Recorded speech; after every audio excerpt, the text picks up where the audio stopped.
Good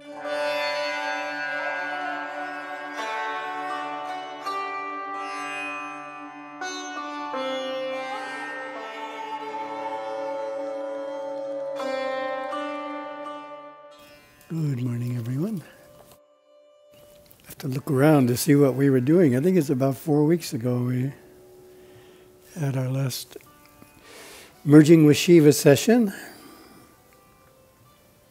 Oh, we are still in chapter 29, the subsuperconscious mind, drawn from the 1967 Master Course,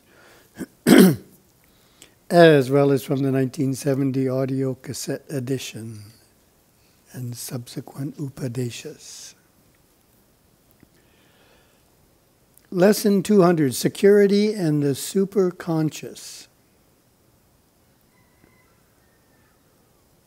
When the superconscious forces diminish, the subsuperconscious mind, in effect, recedes from the actual consciousness of the devotee, and he becomes simply conscious of his subconscious mind. In the very same way, from time to time, the conscious mind overshadows the subconscious mind, and the devotee becomes conscious fully in the external world. The subconscious mind receding from his conscious awareness of it. Therefore, the object of the devotee is to control the materialistic forces and the impressions that they create in his mind, so that he can become consciously conscious in the state of mind he chooses.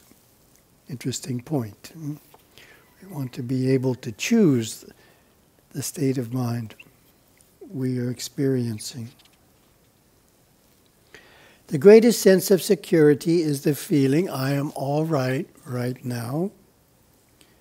Simply believing this temporarily quiets not only the conscious, but also the subconscious instinctive fears, and brings forth an immediate influx of intuitive, superconscious awareness through the subconscious, giving security and solidarity to the entirety of the mind by expanding consciousness through actinic energy. As we expand our consciousness through the conscious control of actinic energy, we become aware of new attributes and possibilities within our nature.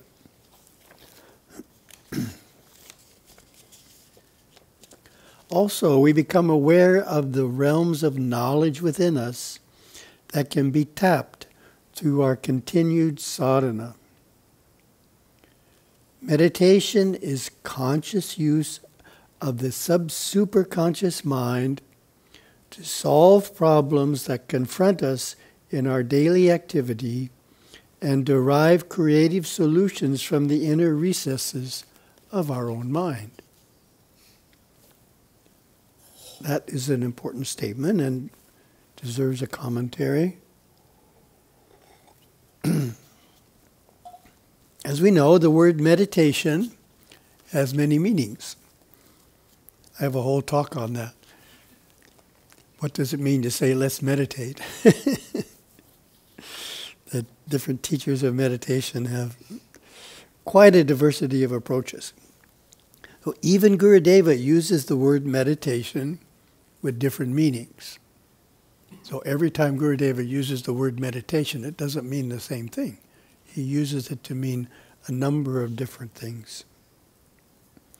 The meaning just given is as the third step in the 5 steps to enlightenment, which, as you will recall, are attention, concentration, meditation, contemplation, and self-realization.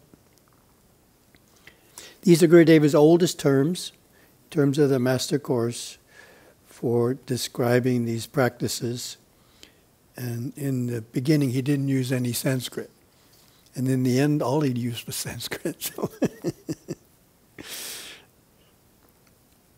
in chapter 13, Merging with Śiva, Gurudeva explains the differences between attention, concentration, and meditation by the example of a flower.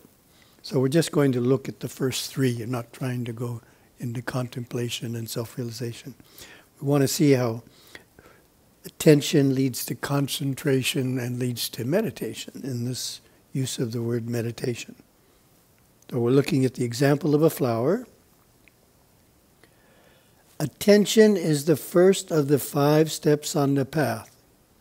That is, holding awareness steady, centralized in only one area of the mind, and the area that we choose it to be in, not the area that someone else has chosen it to be in.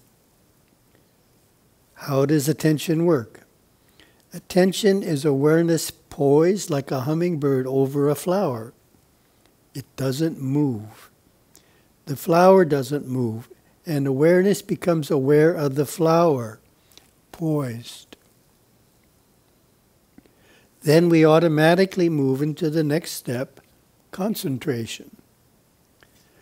The hummingbird poised over the flower, held at attention, begins to look at the flower, to concentrate on it, to study it, to muse about it, not to be distracted by another flower.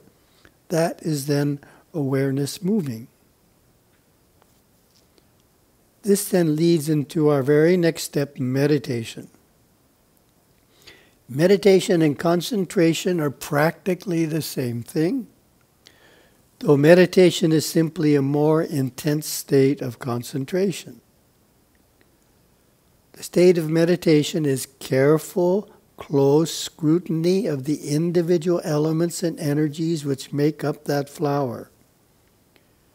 You are scrutinizing the inner layers of the mind of how a flower grows, how the seed is formed. You are observing it so keenly that you have forgotten that you are a physical body, that you are an emotional unit, that you are breathing. You are in the area of mind where the flower exists, and the bush that it came from, and the roots and the seed in all phases of manifestation, all at the same time. And you are seeing it as it actually is in that area of the mind where the flower is, that you first put your awareness at attention upon, then began to concentrate upon. Then you are meditating on the actual inner area of the mind where, in all stages of manifestation, that particular species actually is within the mind. Well, that's our first look at how attention, concentration, and meditation relate to one another. Then a second look we're providing is from our Mind Academy lexicon. Definitions. Attention. Focusing of the mental powers upon an object or a particular subject.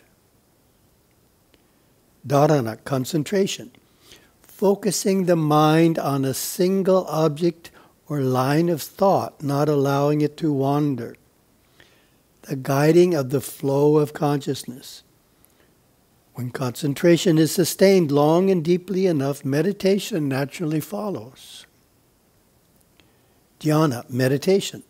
A quiet, alert, powerfully concentrated state wherein new knowledge, underline, very important, we're bringing forth new knowledge and insight pour into the field of consciousness. This state is possible once the subconscious mind has been cleared or quieted, because we can't get through the subconscious to the superconscious if it's not cleared or quieted. We'll get stuck in it. And our third look, we have a few words from Shum. Kasha imvum. Attention. Come to attention or pay attention. Concentrate, think. Acquire a poised, quiet mind that is under control. Pulling oneself together so that the area of the mind that governs the third dimension of one's life is functioning. Then we get a series here for concentration. Qua rem.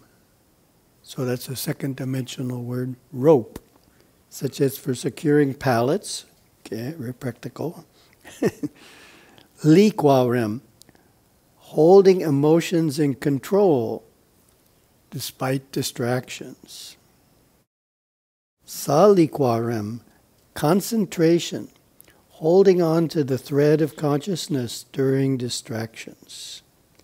And then the last Shum word is makaif, the philosophy of the inner path of enlightenment found within the vocabulary and structure of the Shum language.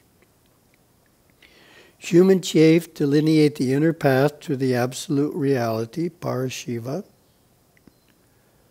The collage, Makaif, opens the area of the mind that makes the Shum language easy to learn by drawing forth insights from the superconscious.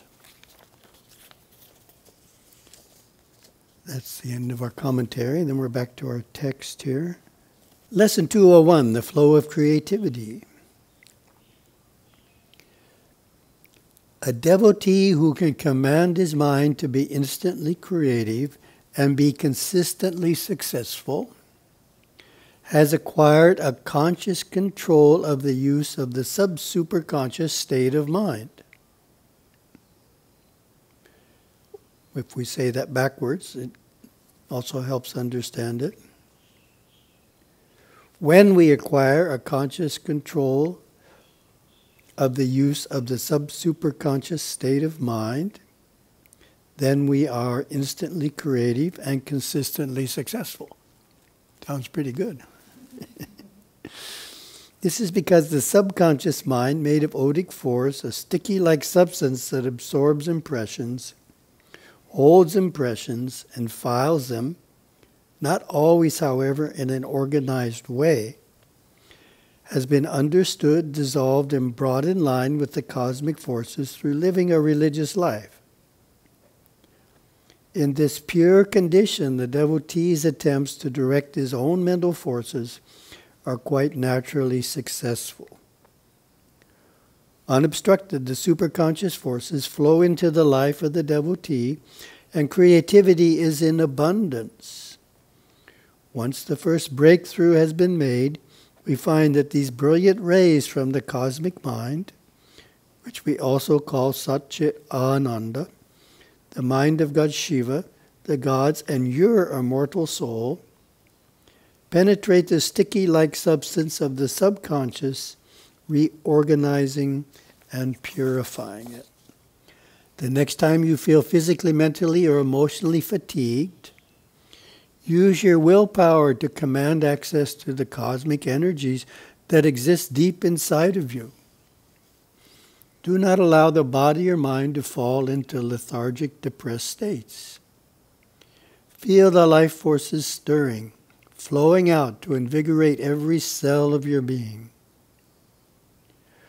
When you can see a white light aglow in your head in a darkened room, or even see a flash of it, or hear the inner high-pitched sound E humming in your inner ear, then you know that you are consciously functioning in the subsuperconscious state of mind. Devotees who have had their first flash of white light in their head, or heard the constant high-pitched E in the inner ear, have awakened the process of the subsuperconscious state of mind, and it works quite automatically after that. All they have to do is learn how to consciously use their subsuperconscious transcendental powers. All this will naturally occur through their continued sadhana. The first breakthrough of the clear white light is subsuperconsciousness. The odic force fields of darkness which are seen within oneself are created by beliefs that conflict with the sanatana dharma, resentment and past conflicting karma. These are built up through the centuries of man's intermingling within his own species. This inner darkness or odic force has created man's subconscious mind and conscious mind the way he knows it today. Every devotee is inwardly desirous of breaking through the barriers of this inner darkness, realizing the discontent caused by the influx and outflow of connecting odic forces, not only between himself and family, friends, and relations, but also in his association with the world at large. So lots of wonderful knowledge in that lesson. Wonderful day.